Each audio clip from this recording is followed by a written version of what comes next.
Hello ನಮಸ್ತೆ ಎಲ್ರಿಗೂ ವಿಜಾಸ್ವಾಡಿ YouTube ಚಾನಲ್ಗೆ ತಮ್ಮೆಲ್ಲರಿಗೂ ಸ್ವಾಗತ. ಇವತ್ತಿನ ಈ ವಿಡಿಯೋದಲ್ಲಿ ನಾನು ಮಾವಿನಕಾಯಿ ಚಿತ್ರಾನ್ನವನ್ನು ಹೇಗೆ ಮಾಡೋದು ಅನ್ನೋದನ್ನು ತಮ್ಮ ಹತ್ರ ತೋರಿಸ್ತಾ ಇದ್ದೀನಿ. ಇದು ಮಾವಿನಕಾಯಿ ಇಷ್ಟಪಡೋರಿಗೆ, ಹುಳಿಯನ್ನು ಇಷ್ಟಪಡೋರಿಗೆ ತುಂಬ ಒಂದು ಇಷ್ಟವಾದಂತಹ ರೆಸಿಪಿ ಅಂತಂದೇ ಹೇಳ್ಬೋದು. ನೀವು ಮಾವಿನಕಾಯಿ ಮುಗಿಯೋದ್ರೊಳಗನೆ ಒಂದು 7-8 ಬಾರಿ ನೀವು ಮಾಡ್ಕೊಂಡು ತಿಂದ್ರೂ ನಿಮಗೆ ಬೇಜಾರಾಗಲ್ಲ, ಬೋರ್ ಆಗಲ್ಲ. ತುಂಬ ಒಂದು ಡಿಫ್ರೆಂಟ್ ಆದಂತಹ ಒಂದು ಟೇಸ್ಟನ್ನು ನಿಮಗೆ ಕೊಡುತ್ತೆ. ಆಮೇಲೆ ನೀವು ಬೆಳಗ್ಗೆ ಲಂಚ್ ಬಾಕ್ಸಿಗೂ ಸಹ ಮಾಡ್ಬೋದು, ಬೆಳಗಿನ ತಿಂಡಿಗೂ ಮಾಡ್ಬೋದು. ಆಮೇಲೆ ಪಿಕ್ನಿಕ್ ಆ ಥರ ಹೋದರೆ ಚಿತ್ರಾನ್ನದ ಬದಲು ಇದನ್ನು ತೊಗೊಂಡು ಹೋಗ್ಬೋದು.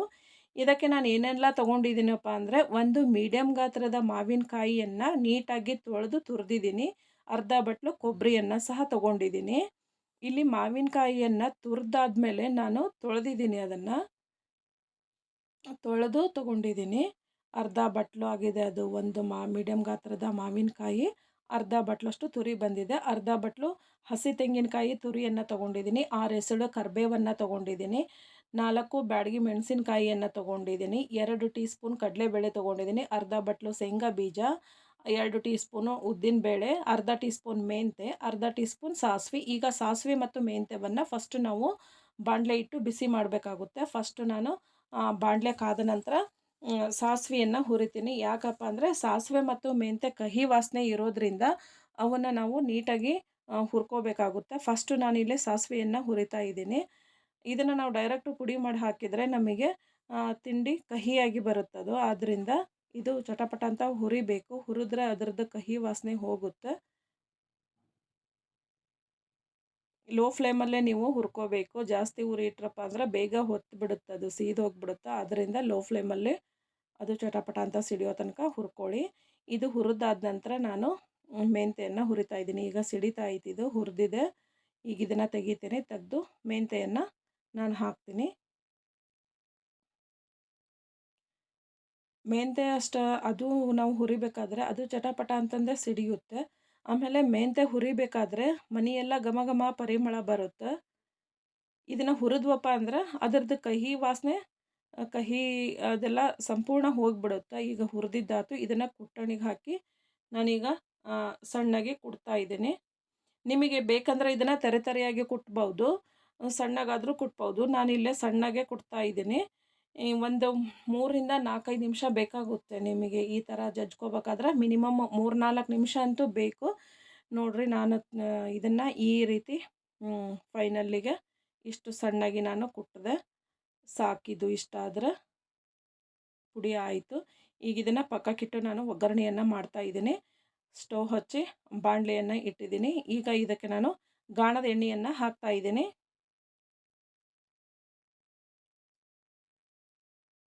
ಎಣ್ಣೆ ಬಿಸಿ ಆದಮೇಲೆ ನಾನಿಲ್ಲಿ ಫಸ್ಟು ಶೇಂಗಾ ಬೀಜವನ್ನು ಹಾಕ್ತೀನಿ.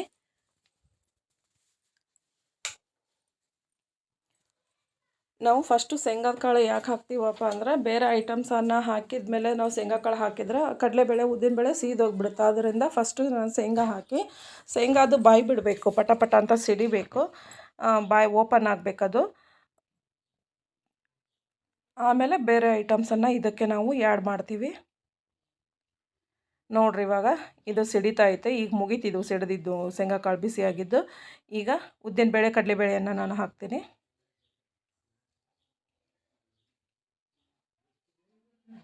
ಉದ್ದಿನಬೇಳೆ ಕಡಲೆಬೇಳೆ ಇದನ್ನು ಸಹ ಇದು ಸಹ ಅಳ್ಳಬೇಕು, ದೊಡ್ಡದಾಗಬೇಕು. ಕಡಲೆಬೇಳೆ ತನ್ನ ಗಾತ್ರದಿಂದ ಸ್ವಲ್ಪ ದೊಡ್ಡ ಗಾತ್ರದ ಆಗೋ ತನಕ ನಾನು ಈ ರೀತಿ ಫ್ರೈ ಮಾಡಿ ನಂತರ ಕರಿಬೇವು ಮಿಕ್ಸ್ ಮಾಡ್ತೀನಿ.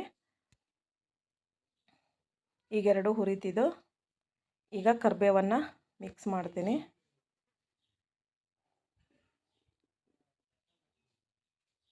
ಒಂದು 6 ಎಸಳಷ್ಟು ಕರಿಬೇವು ತೊಗೊಂಡಿದ್ದೆ ನಾನಿಲ್ಲಿ. ಈಗ 4 ಬ್ಯಾಡಗಿ ಮೆಣಸಿನ್ಕಾಯಿ ತೊಗೊಂಡಿದ್ನಲ್ಲ, ಅದರಲ್ಲಿ ಒಂದರಲ್ಲಿ 2-3 ಭಾಗ ನಾನು ಕಟ್ ಮಾಡಿ ಹಾಕ್ತಾ ಇದ್ದೀನಿ. ಇದು ಮಧ್ಯದಲ್ಲಿ ತಿಂಡಿ ಮತ್ತು ತುತ್ತಿಗೆ ಒಂದು ಸರಿ ಬರುತ್ತಲ್ಲ, ಎಣ್ಣೆ ಸ್ವಲ್ಪ ಲೈಟಾಗಿ ಹೀರ್ಕೊಂಡಿರುತ್ತೆ. ಬ್ಯಾಡಗಿ ಮೆಣಸಿನ್ಕಾಯಿ ತುಂಬ ಚೆನ್ನಾಗಿ ಫ್ಲೇವರ್ ಸಿಗುತ್ತೆ ಬಾಯಲ್ಲಿ. ಈಗ ನಾನು ಕುಟ್ಟಿ ಪುಡಿ ಮಾಡಿಟ್ಟಂತಹ ಮೆಂತ್ಯ ಮತ್ತು ಸಾಸಿವೆ ಪುಡಿಯನ್ನು ಮಿಕ್ಸ್ ಮಾಡಿದೆ.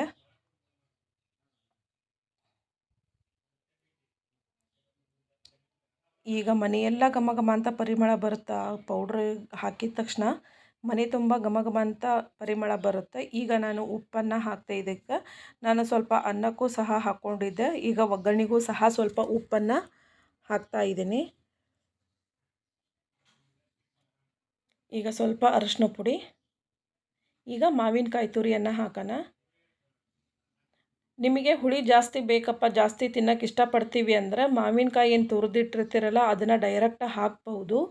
ನಮಗೆ ಹುಳಿ ಬೇಡಪ್ಪ, ಭಾಳ ಆದರೆ ಹಲ್ಲು ಸ್ವಲ್ಪ ಚಳ್ತಂಗೆ ಆಗ್ತಾವಪ್ಪ ಅಂದ್ರೆ ಅದನ್ನು ಸ್ವಲ್ಪ ನೀರಲ್ಲಿ ತೊಳೆದು ಹಾಕೋದ್ರಿಂದ ಹುಳಿದು ಪ್ರಮಾಣ ಸ್ವಲ್ಪ ಕಮ್ಮಿ ಆಗುತ್ತೆ. ಈಗ ನಾನು ಒಂದು ಪರಾತಕ್ಕೆ ಮಾಡಿಟ್ಟಂತಹ ಅನ್ನವನ್ನು ಆರಿಡ್ತಾ ಇದ್ದೀನಿ. ಯಾಕಪ್ಪ ಅಂದರೆ ಉದ್ರಾಗಿ ಮಾಡಿರ್ತೀವಲ್ಲ ಅನ್ನ, ಬಿಸಿ ಅನ್ನಕ್ಕೆ ಅಪ್ಲೈ ಮಾಡಿದ್ವಿ ಅಂದ್ರೆ ಅದು ಮೆತ್ತಗಾಗಿಬಿಡುತ್ತೆ. ಆದ್ದರಿಂದ ಅದನ್ನು ಪರಾತಕ್ಕೆ ಹಾಕಿ ಲೈಟಾಗಿ ನಾವು ಆರಿಸ್ಕೋಬೇಕಾಗುತ್ತೆ ಅನ್ನನ. ಅಂದ್ರೆ ಒಗ್ಗರಣೆ ನೀಟಾಗಿ ಎಲ್ಲ ಕಡೆಗೂ ಅಪ್ಲೈ ಆಗುತ್ತೆ. ಆದ್ದರಿಂದ ನಾನು ಪರಾತಕ್ಕೆ ಅನ್ನವನ್ನು ಆರಿಡ್ತಾ ಇದ್ದೀನಿ. ಇಲ್ಲಿ ನಾನು 4 ಜನಕ್ಕಾಗುವಷ್ಟು ಅನ್ನವನ್ನು ಮಾಡಿದ್ದೀನಿ. ನಂತರ 4 ಜನಕ್ಕಾಗುವಷ್ಟು ಒಗ್ಗರಣೆಯನ್ನು ಸಹ ಮಾಡಿದ್ದೀನಿ. ನೋಡಿ, ಈಗ ಅನ್ನ ಆರಿದೆ. ಇದಕ್ಕೆ ನಾನು ಒಗ್ಗರಣೆಯನ್ನು ಈಗ ಮಿಕ್ಸ್ ಮಾಡ್ತೀನಿ.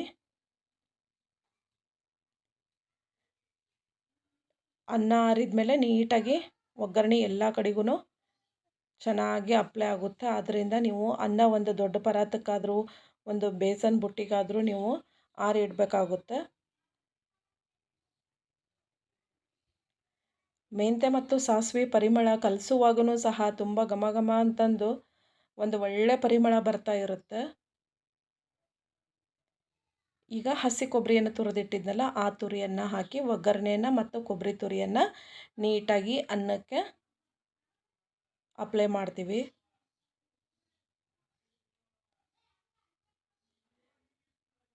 ತುಂಬ ಒಂದು ಟೇಸ್ಟ್ಫುಲ್ ಆದಂತಹ ರೆಸಿಪಿ. ನೀವು ಪಿಕ್ನಿಕ್ ಹೋದ್ರೂ ಟೂರ್ ಹೋದ್ರೂ ತೊಗೊಂಡು ಹೋಗ್ಬೋದು. ಮಧ್ಯಾಹ್ನದ ತನಕ ಸಾಯಂಕಾಲ ತನಕನೂ ತಡೆಯುತ್ತೆ. ಈ ರೆಸಿಪಿನ ನೀವು ಮಾಡಿ ಹೇಗೆ ಅನ್ನಿಸ್ತು ತಿಳಿಸಿ. Thank you for the watching.